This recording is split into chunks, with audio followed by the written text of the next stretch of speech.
Hello everyone. Today, I'm going to show you exactly how a windshield wiper motor works from the inside out. I hope you'll stay with me until the end of the video. So, without any further delay, let's get started. This is a wiper motor. To make its movement easier to understand, I have attached a marked wheel to the output shaft. First, I'm removing it.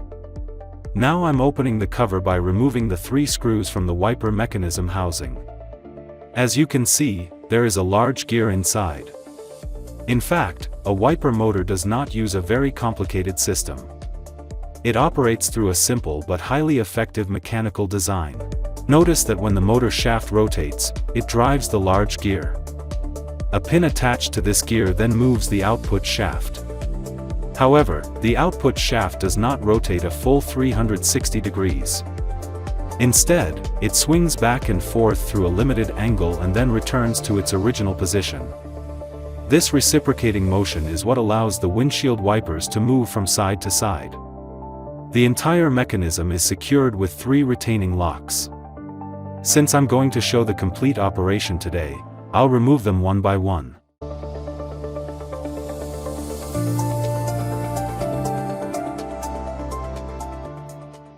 I remove the outer lock and take out the large gear.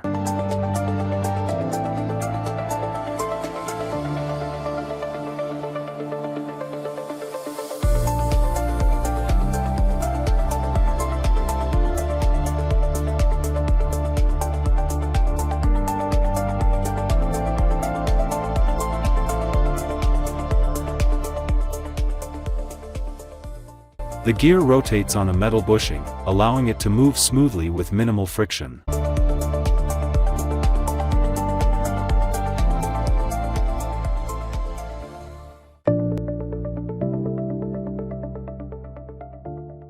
Now I'm powering the motor using a 12-volt DC battery.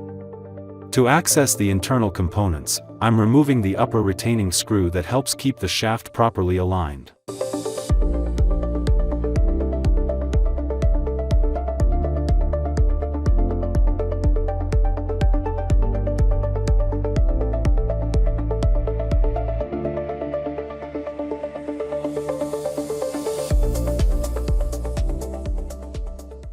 Next, I'm removing the remaining screws to separate the wiper mechanism housing from the motor assembly. This section contains the carbon brushes that supply electrical power to the motor.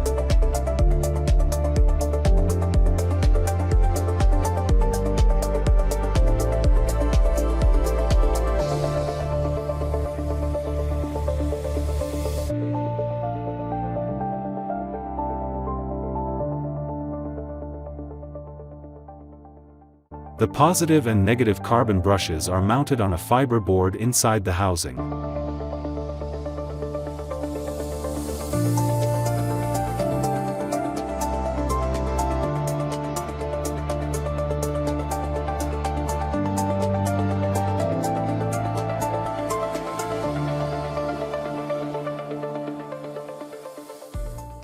Now, as I pull out the armature shaft, you can see 2 powerful permanent stator magnets fixed inside the motor casing.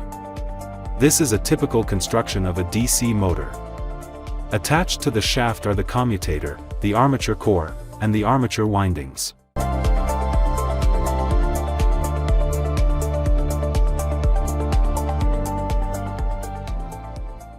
In the following clip, you can see the internal components of a DC motor in greater detail.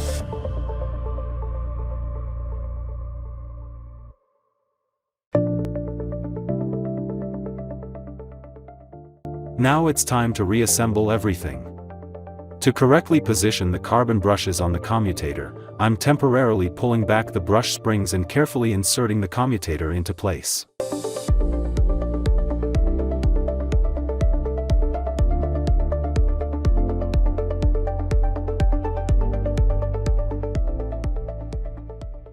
Next, I'm reinstalling the upper retaining screw to keep the shaft properly aligned and ensure smooth motor operation.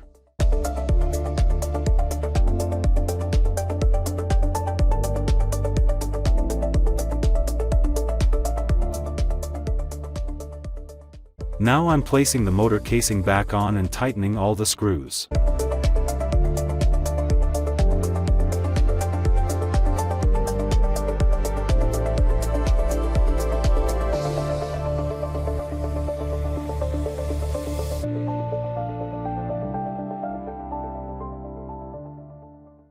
The large gear is returned to its original position, followed by the metal bushing and retaining lock.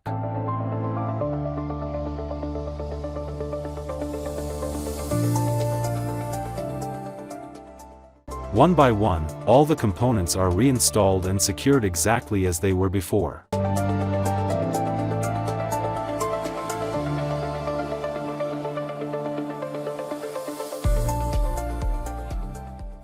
Finally, I reinstall the cover of the wiper mechanism housing.